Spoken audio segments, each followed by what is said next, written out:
Welcome to Get Unstuck, Move Forward with Your Life. Thank you for joining me today. I'm your host, Jason Hopcus. Each week, a distinguished guest will share their own unique perspective about what it takes to move beyond stuck and achieve their truest potential. Get Unstuck Radio champions our individual capacity to move forward and get the life you truly desire. Regardless of where you are, I am hopeful you will discover the inspiration and courage to make an impact in your own life. Today, I am thrilled to have my dear friend and colleague, Dr. Jean Miller.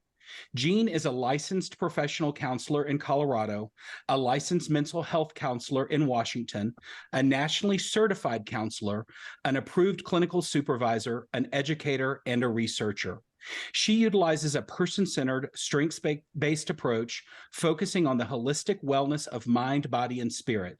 She is currently a clinical director and private practice clinician, and her background includes working with clients in private practice, community mental health, and higher education. Jean believes life is a journey of self-discovery, learning, and developing into our truest selves, and is honored to walk alongside others on their own journey.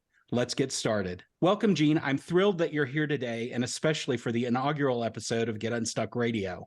Good morning, Jason. Thank you so much. It's an honor to be here. It's a pleasure to have you. So, Jean, I read your bio really quickly there.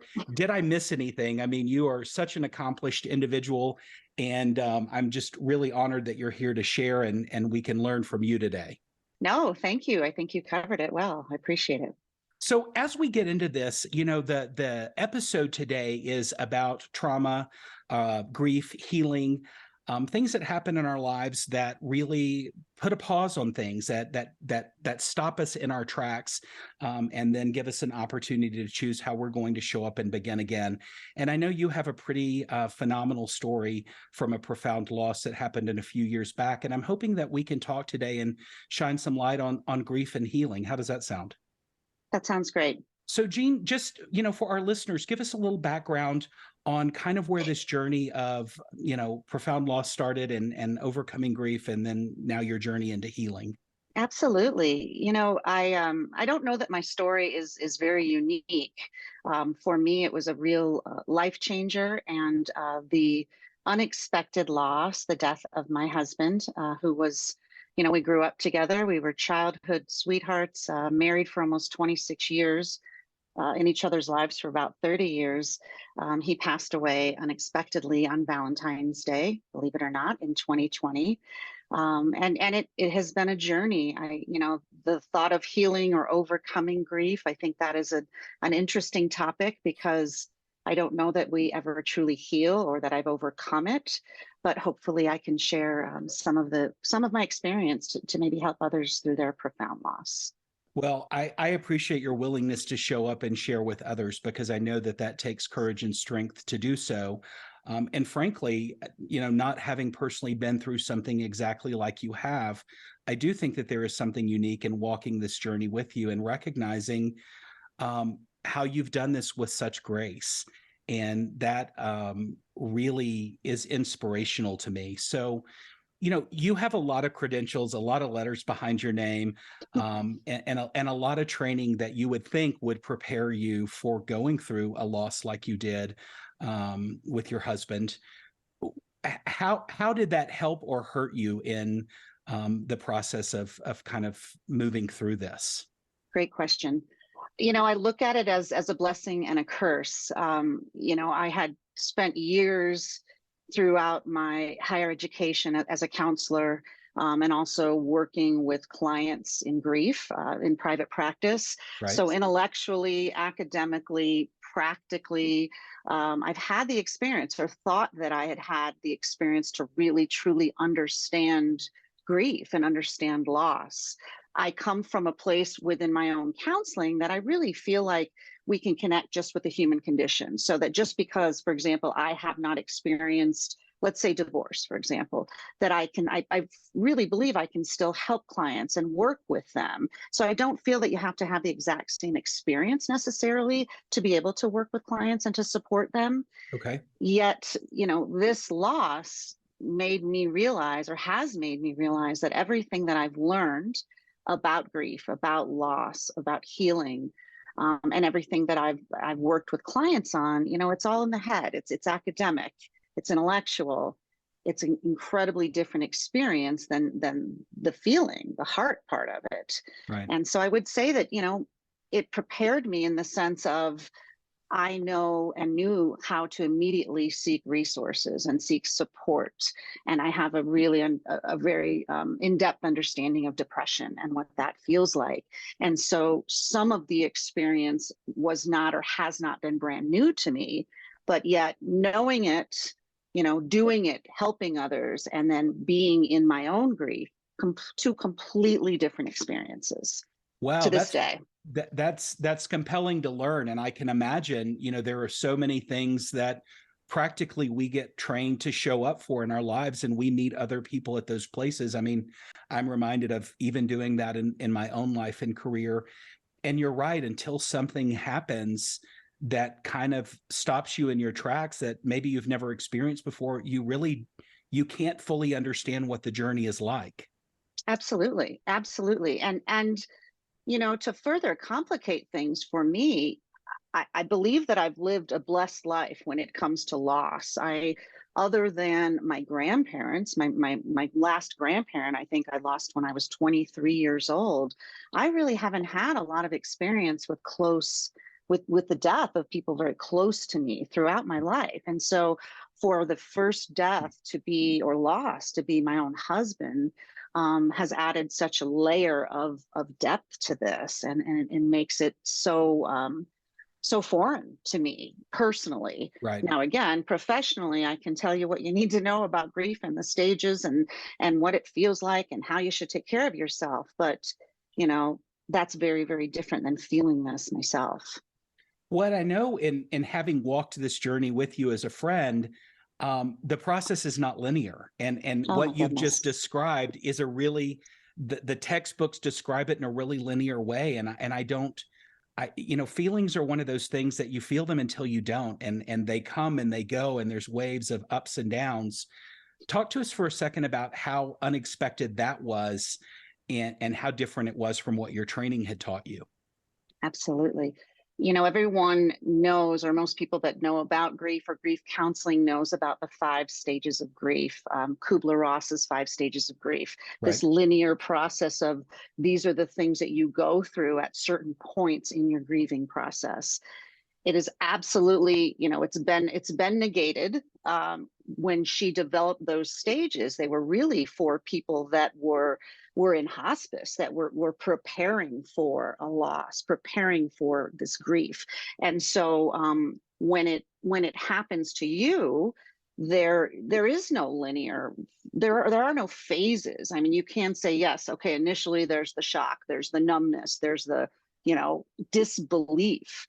Beyond that, for me personally, and I think for others that I've worked with, I work with clients in grief currently as well. It's a shock. The emotions go up and down, the phases go up and down. Anniversaries hit you a different way, holidays hit you a different way. And so it's really very hard to predict. There are some things that people know, like year 1 might feel like this. By the time you get to year 3, it might feel like this. But it is absolutely unpredictable. It's a personal journey. There are so many variables. The relationship you have with the person that you lost is a huge factor. Right. Me losing a spouse may be very different than someone else losing a spouse or a partner. Our relationship was unique. I like to say it is unique because I feel we still are in relationship with one another in a different way now. So there are so many factors that it's very confusing when people read these linear stages or have that expectation, because then you think, what am I doing wrong? Why am I not at this phase instead of this phase? And so I've done a lot of research, and there are a lot of people out there that work in the grief counseling community or healers that have really, added, for example, what a 6th stage might look like, making meaning of it. Right. David Kessler does a lot of work around, okay, now what? How do I make meaning of this loss?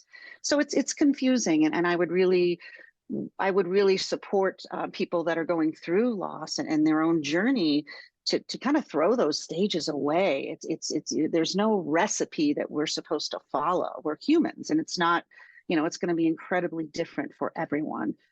based on your own life phase, based on your own experience with loss. Right. I love that. And, really my whole premise around Get Unstuck Radio was really to, recognize places that we can get stuck in our lives and help people with, having experts on the show or people who have living experience really go through kind of their journey. And my goal ultimately is for people to recognize that they're not alone. I'm assuming as we're talking about grieving as a process, this doesn't just apply to grieving the loss of a loved one. It could apply to grieving many other things. Is that accurate?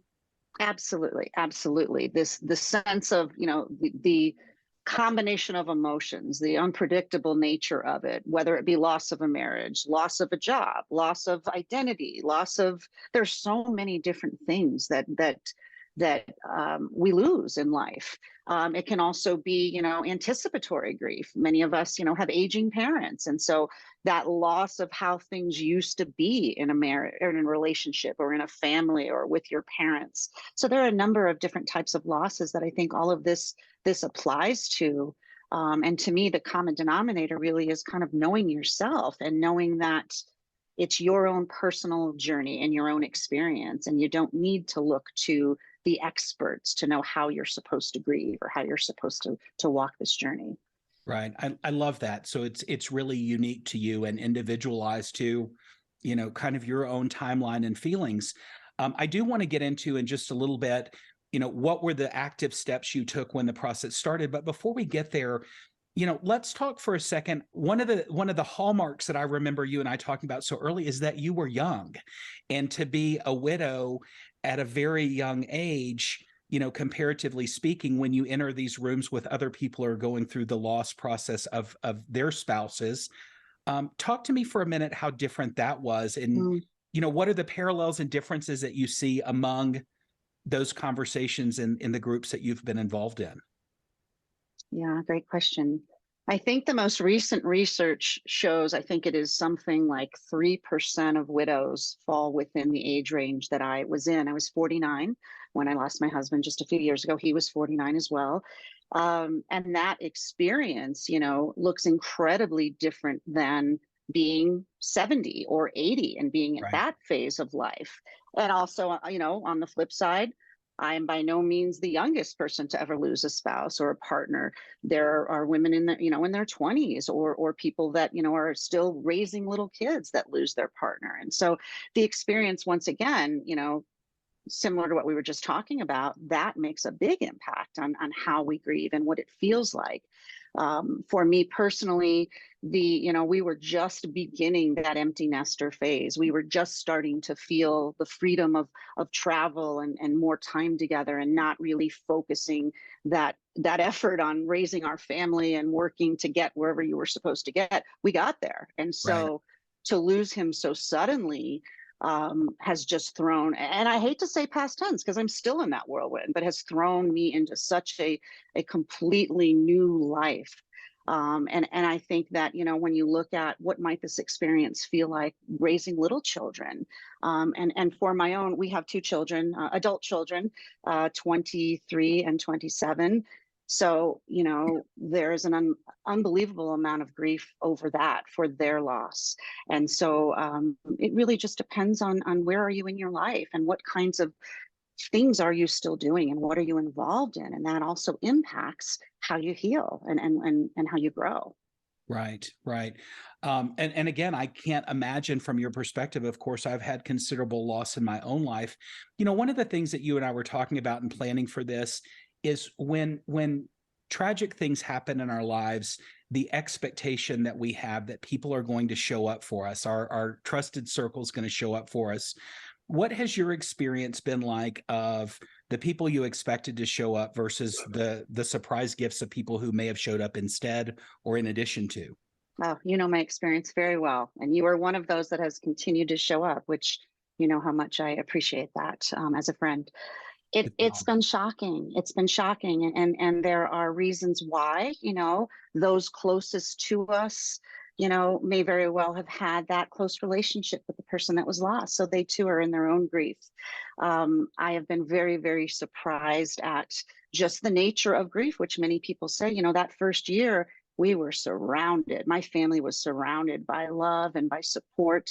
And life goes on. Right. Eventually, those people get back to their own lives, as they should. Yet to us, to me, especially in the kids, it's a daily loss. We're feeling it every single day. Yet the world moves on and we have to continue in our own lives. So it's been disappointing. It's been challenging. It's been confusing. It's been hurtful. On the flip side, there are people that have come into my life that would never have come into my life had I not lost my husband, Don. And so I'm incredibly blessed by new friends, new people in the grief community, new supporters, very special people that have come into my life that I would not have had the opportunity to meet had we still been married and had I still been in my old life. So, Right. so I think there that's is a silver beautiful. cloud in that, the silver lining, excuse me, in that. And as you and I have discussed many times, it's incredibly painful to have those discoveries and realizations of the people that you think are going to be in your corner just aren't. But you're right. And that's an exercise in finding grace for maintaining a relationship with those people moving forward if you choose, but also the opportunity for people to show up that never would have otherwise. I think that's really special.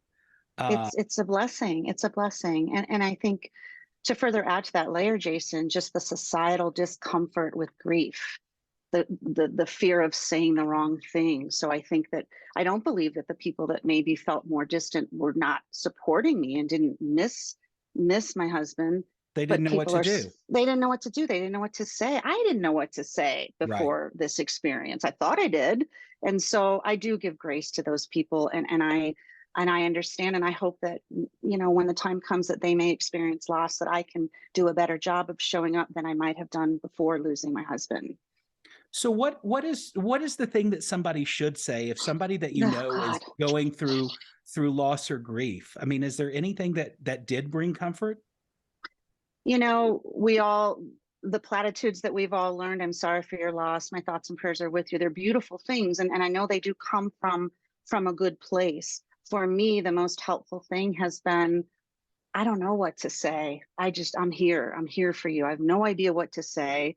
What you just said, Jason, I've been conflicted over the I can't imagine comment. At first, my response was, I can't even imagine what I'm going through, if that makes sense. But now I can, 3 years, really almost to the day, can look back and say, I understand why people say they can't imagine, Right. because now I'm recreating my life. And who can imagine having to do that at this age, especially?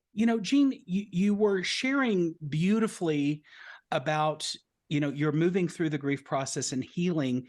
Talk to me now and share with us, what were the practical steps? I mean, I know you practically were prepared as a clinician, but what did that look like for you? And how quickly did you start beginning the process, once you were getting back out into the world, so to speak?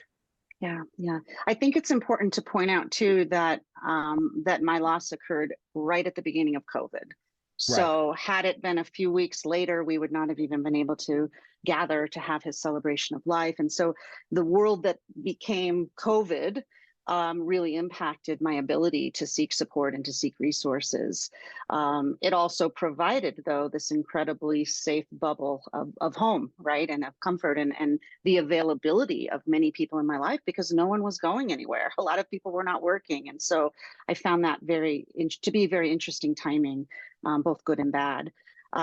I right away, Jason, and you know this, I can remember you and I went for a walk probably a few weeks after, and you were commenting on the amount of resources I'd already put into place.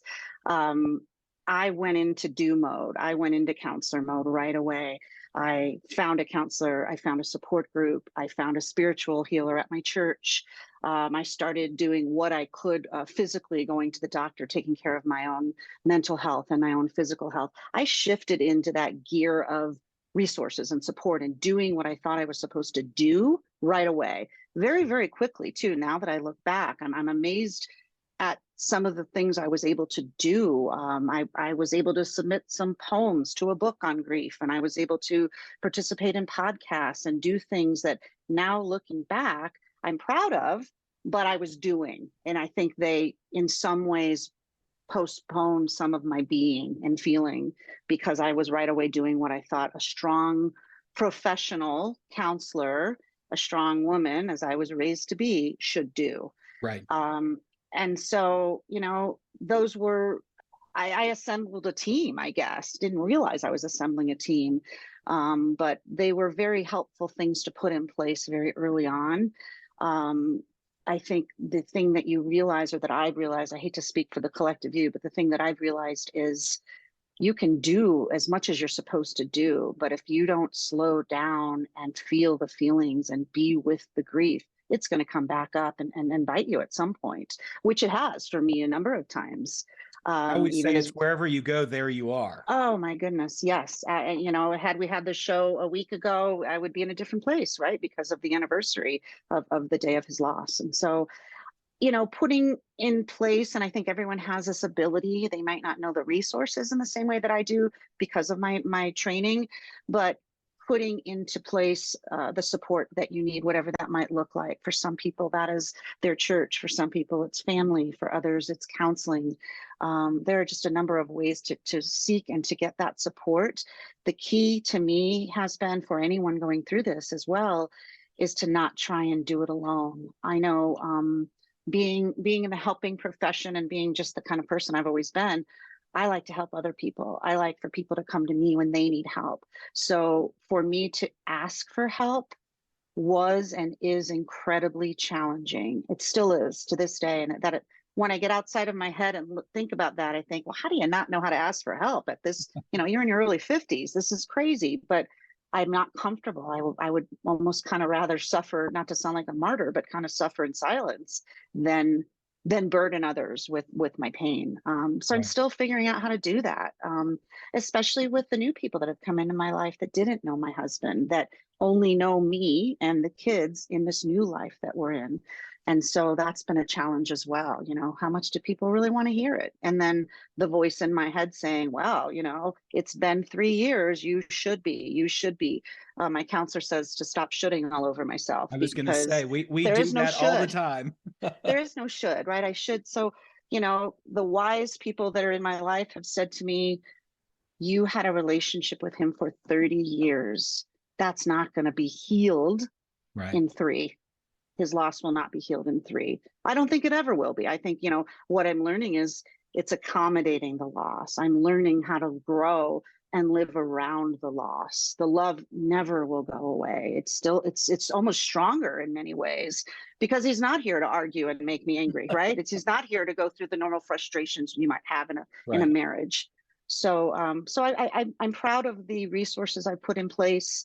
And even for our kids, to be able to help them with the resources that I found, and whether it be books or podcasts or anything, whatever it takes to help you with whatever you're feeling in this process. And that seems spot on. I mean, what I really took away from what you shared a minute ago is you moved into do mode pretty quickly. And I recall that walk that you're talking about. It was around my house. Yep. And really, I think every conversation we had, at least the first year and a half, was around my being so impressed with how much you had done. In your experience of being involved in grief groups and working with other people who have gone through, similar losses, is that pretty common for people to move into that do mode, or was that just more how you're wired? Well, again, I want to be careful to not say, how people should do it. I know that's not what you're asking, but no, it's not. I mean, I know a number of people that would never seek counseling, don't believe in the medication that might be helpful for someone, not for grief, but for depression or issues that might come out of that grief. So I don't know that there's a normal. I do think that I, because of my training and because of my education, realized that I needed it and knew how to find it. But I do think there are a lot of people that do suffer in silence or don't, or maybe even don't know the resources or have the resources or the financial resources or know how do I find counseling if I don't have insurance or if I can't afford it. So I do feel like my situation might have been a little bit unique because of who I am and what I'm trained to do. But even, it's funny, Jason, even when you say that, I remember feeling very uncomfortable when you would compliment me on it. Like, and I remember thinking, thank you, but I don't know if I'm even doing this right. Where's the book? I I don't know if I'm doing it right today. Last year, I was on a podcast, a live podcast for an organization that I'll talk to you about a little bit later. But they asked me on Valentine's Day last year to be interviewed.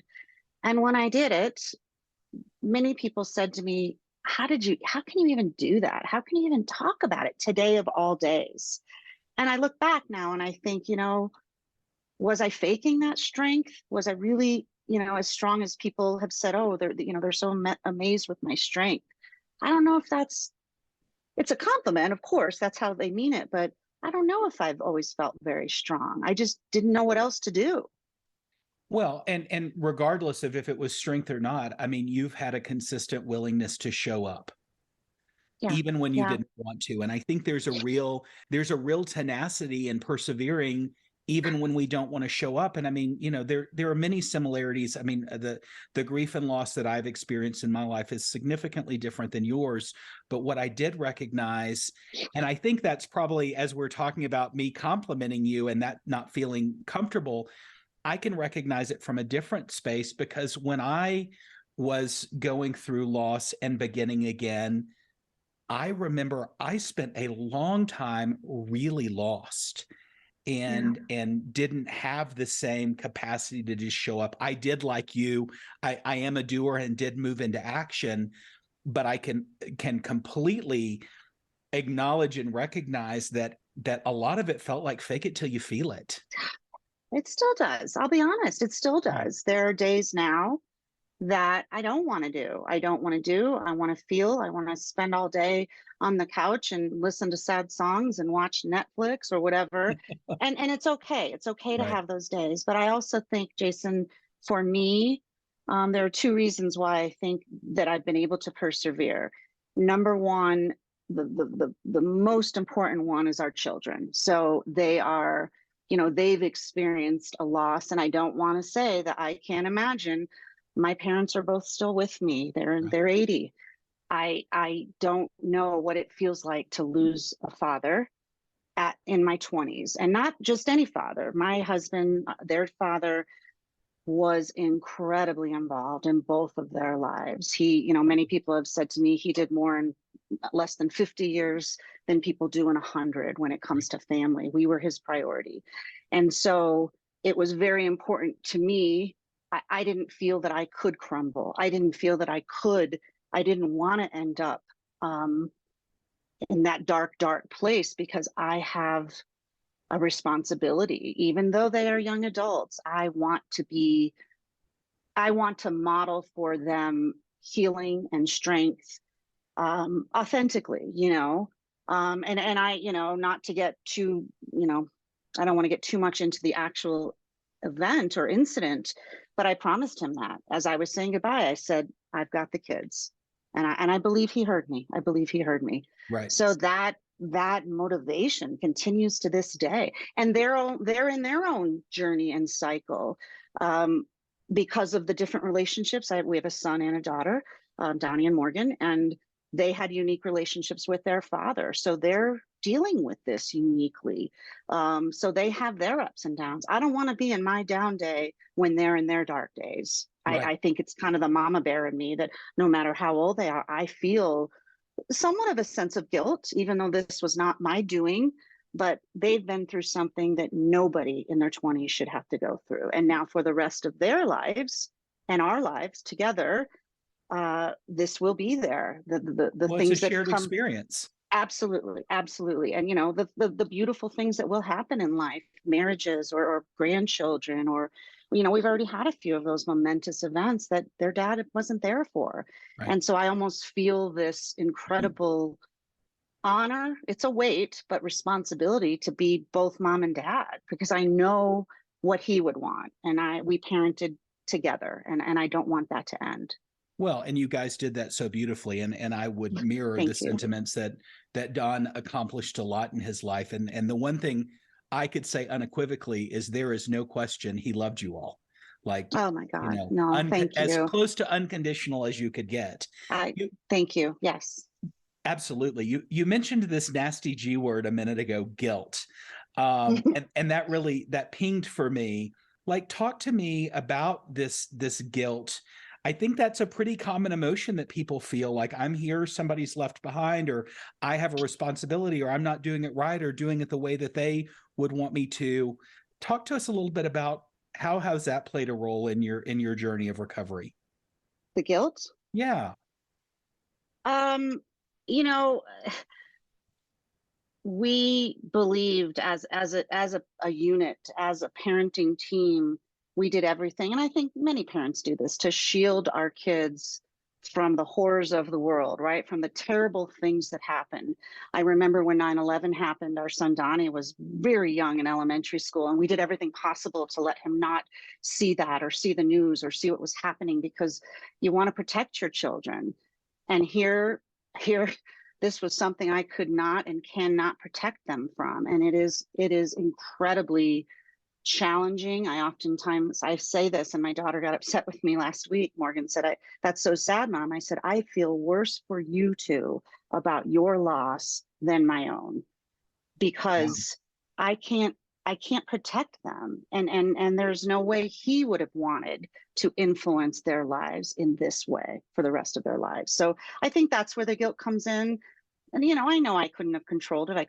We did everything possible to help him when this happened that night. But I do feel that, and I'll probably always feel that. And so I have to turn then to the growth I see that they're having because of this, and the incredible human beings they are and are becoming because of this loss. Right. I see him in them every single day, every Well, single and day. how beautiful to be able to recognize, those gifts and those similarities, and then just to be a mirror for them, and you being in your own journey and showing up to meet them where they are in theirs.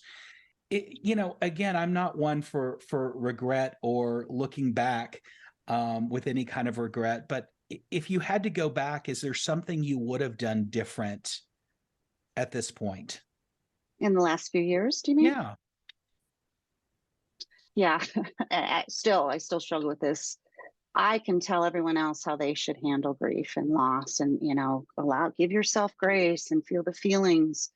I still struggle with that myself. I still struggle with giving myself the grace and allowing myself to feel, and not confusing that with, oh my goodness, I'm taking steps backwards in my healing because I'm having such a hard time. So I think that if I could if I could figure out how to lighten up for my own journey and do the things that I offer to others, and to talk to the kids about, then this journey would be a little bit lighter and a little bit easier. And I'm still learning how to do that. And I'm not great at it, to be honest. Well, I think that goes back to we're human beings, not human doings. And this Yeah, journey of learning to be outside of having profound experiences like this, I mean, it's tough. it's tough. And, Yeah. even for you and I, with the training and the education that we have, you far more than I, specifically in the clinical space, we're taught all of these things that we should do. And I Yeah. love that. Stop shooting on yourself, because the fact of the matter is we often make our journeys so much harder than they need to be, Yes. just because we set expectations for ourselves about what we should be doing. Yeah, absolutely. I just talked about this in my own therapy last week. One of the most amazing things for me that I'm learning about grief, or have learned, is the physical implications. It's not just that you're sad, there are physical manifestations in your body, in your mind, the inability to focus, the inability to work as hard as I always worked. I don't know if I'm ever going to physically feel like I used to feel. So I will find myself at work and mad at myself, like, why can't I do this faster? Why do I not remember what we talked about in that last meeting? Why am I still in this fog of grief? And I have to just slow down and say, stop asking why. You are, it is, and just be with it. Tomorrow's a new day. I'm going to feel better tomorrow, maybe, than I do today. So I'm just learning to give myself the grace, and also just to feel the emotion and to sit with it and be okay with it. I love that. What I take away from that is just be. Just And isn't be. that a beautiful thing? It is. But I feel like a hypocrite even saying it, because I know that's what we should do. I gotta stop saying should, but it's much easier to say than to do. So to just be. for the last part of this segment, I'd really love us to move into what are the ways that, somebody who's experiencing grief, currently or previously or recently, what are the resources that they might rely on and count on? Of course, could be based on your personal experience, Jean, but, really, if somebody is listening that has experienced a loss and is in the grieving process, what would be the first thing that you might tell them to do if they're just really stuck and struggling?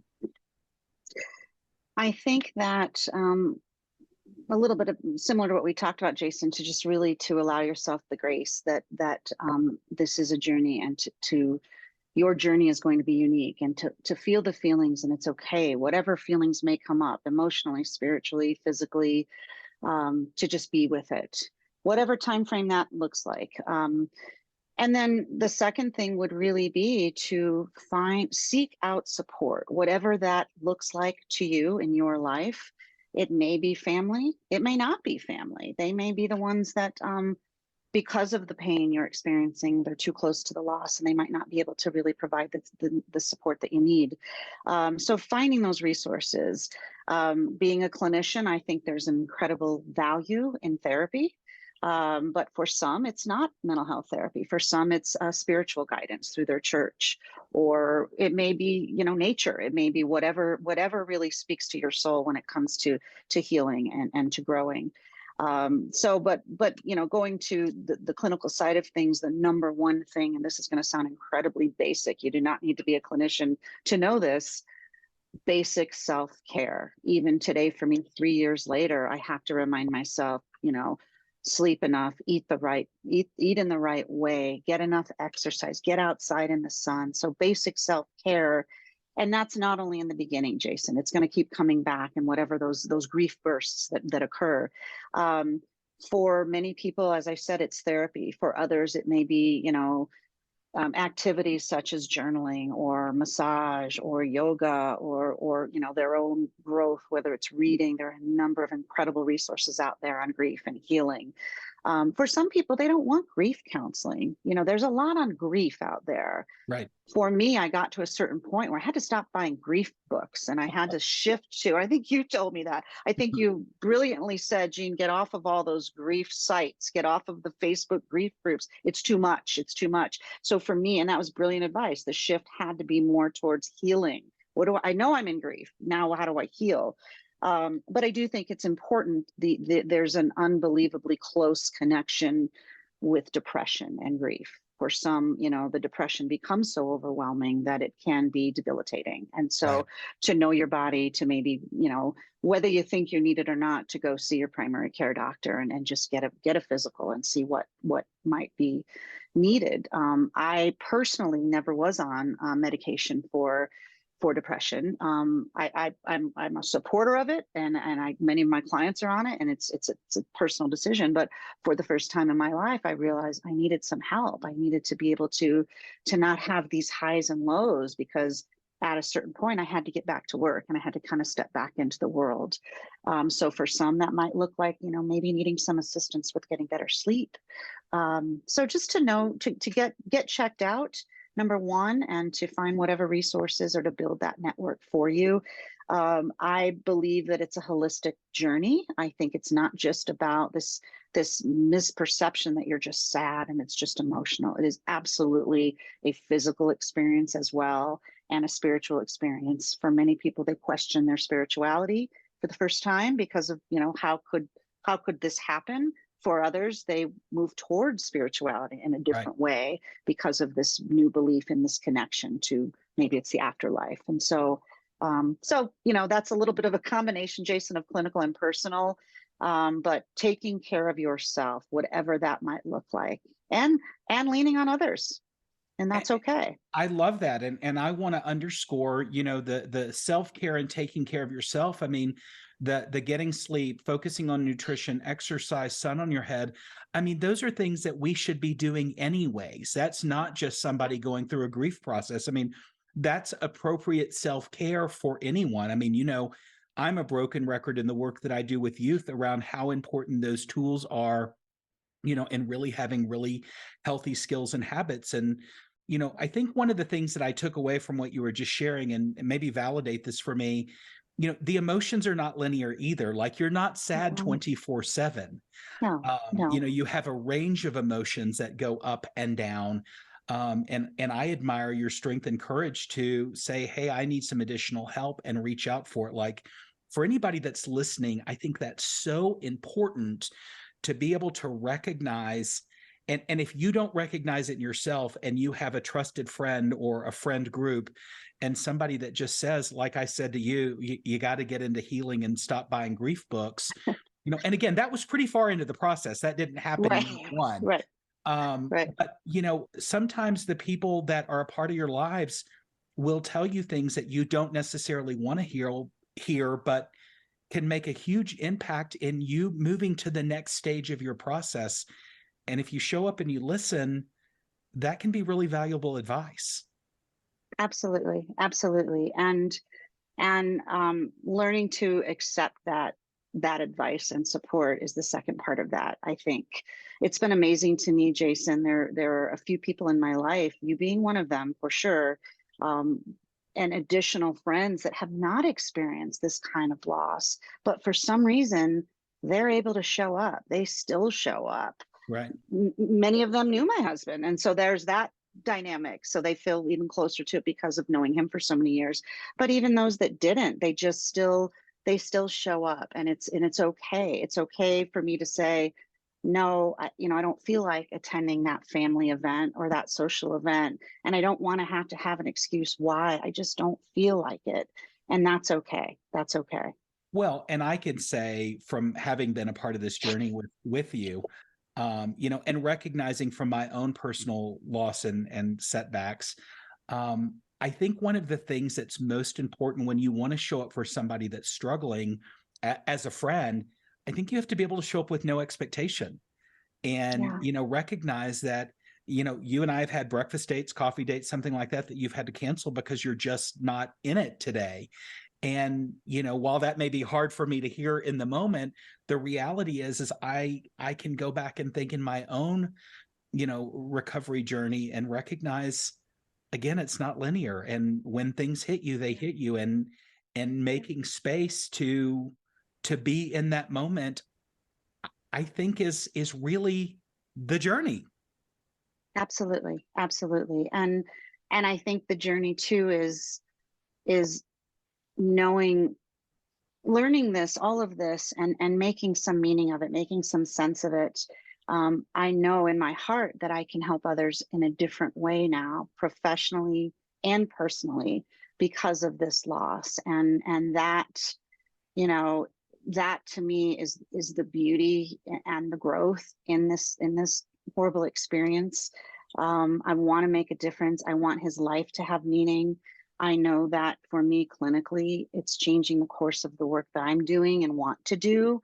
I feel this incredible connection with working with clients that have experienced loss or are experiencing loss. And so part of showing up, I think, is figuring out what to do with this without putting the unnecessary pressure of, oh my goodness, I have to do so much right now to make a difference. And I felt that too, like, when am I going to feel ready to help others?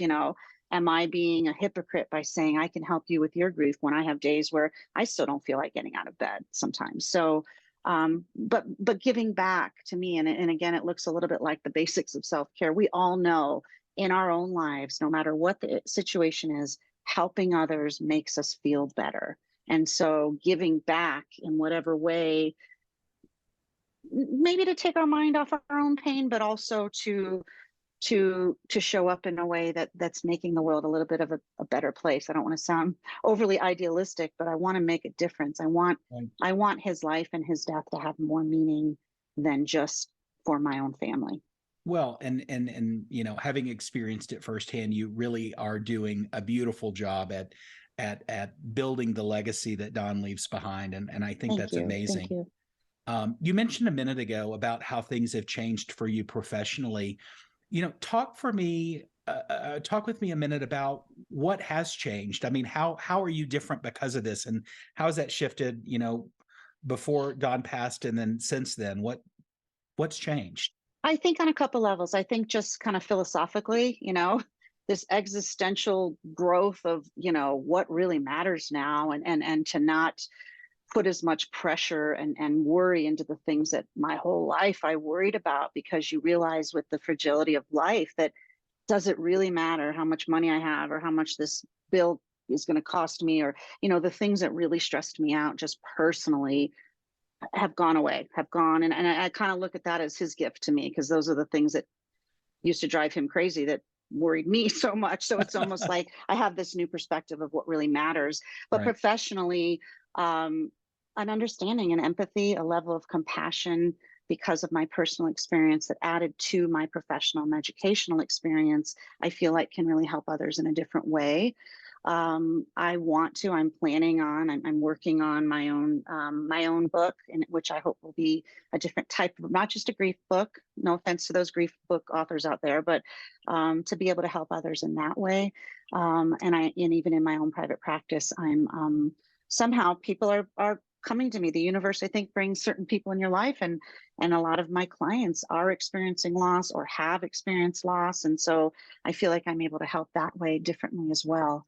And to continue in my own, part of being a counselor is it's a lifelong journey of growth, professional growth. So my own focus and my own additional training is now shifting more towards grief and healing. Spirituality and loss has been a big part of this for me. So there are a couple of different levels of how I'm changing, and hopefully being able to show up in the world in a different way. Well, and I venture to guess through this experience, it has allowed you to show up and serve differently than you ever would have in your old life. Yeah, absolutely. It's funny, not in a ha-ha way, but when I got my dissertation, or got my doctorate a few years ago, I was so proud. And I remember thinking, I need to continue. You're supposed to continue your research and your writing. And I didn't know. So what's that? What's my focus going to be? And in a way now, and he heard that from me for many years, this is the focus. This experience has given me a platform, I guess, for lack of a better word, that now I know what I want to focus on. I love it so much. Jean, thank you so much for being here today. For anybody Thank who's you. listening, wants to get in touch with you or learn more about you and your story, how can they do that? Absolutely.